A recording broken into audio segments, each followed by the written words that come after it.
Oceans are of great importance to our planet. They cover more than 70% of the planet's surface, and are home to a rich variety of marine life.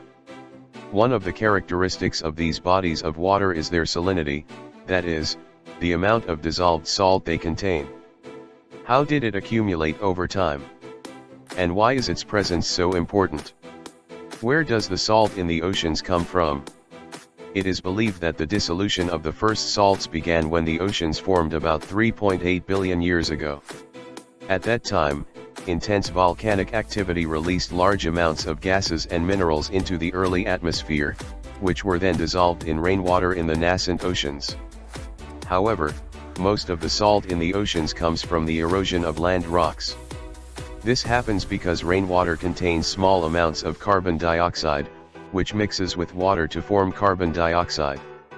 This acid can dissolve minerals in rocks, including minerals containing sodium and chloride ions. Water flowing from rivers into the ocean carries these dissolved ions. Salt can also come from volcanic and geothermal processes, such as eruptions of underwater volcanoes, or emissions of hydrothermal gases.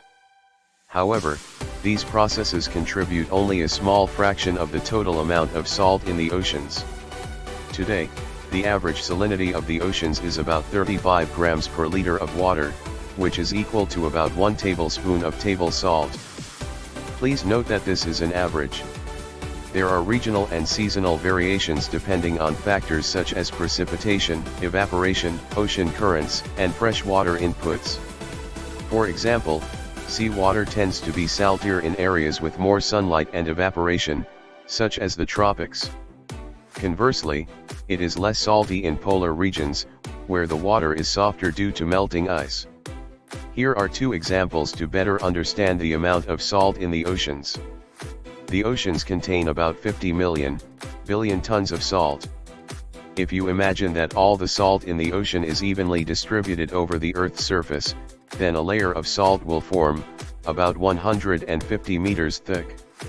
The salinity of the oceans is a critical parameter for regulating climate, since it influences the density of seawater, which, in turn, plays a key role in ocean circulation.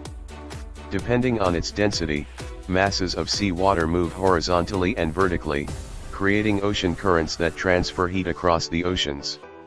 This thermohaline circulation is an important process in transferring heat, and greenhouse gases, between the ocean and atmosphere, and therefore influences the Earth's climate. Changes in seawater salinity, for example due to increased freshwater inputs into the oceans, can disrupt the thermohaline circulation and change the climate. This is one of the reasons why melting glaciers is a major concern. Given these potential impacts, it is clear that there are several ways to monitor ocean salinity. Scientists use measurements to monitor changes in this parameter, at different depths, and in different areas of the ocean. These measurements are made using measuring instruments such as conductivity and temperature probes, lowered to a certain depth to record salinity and temperature.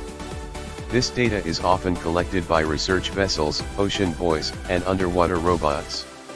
Satellite measurements are also used to measure the salinity of seawater at the ocean surface. The satellites emit electromagnetic signals and measure their reflectivity to determine the salinity of seawater. This method covers large areas, giving a complete picture of the salinity of seawater. Thank you for your attention, subscribe to the channel, and I hope to see you again soon.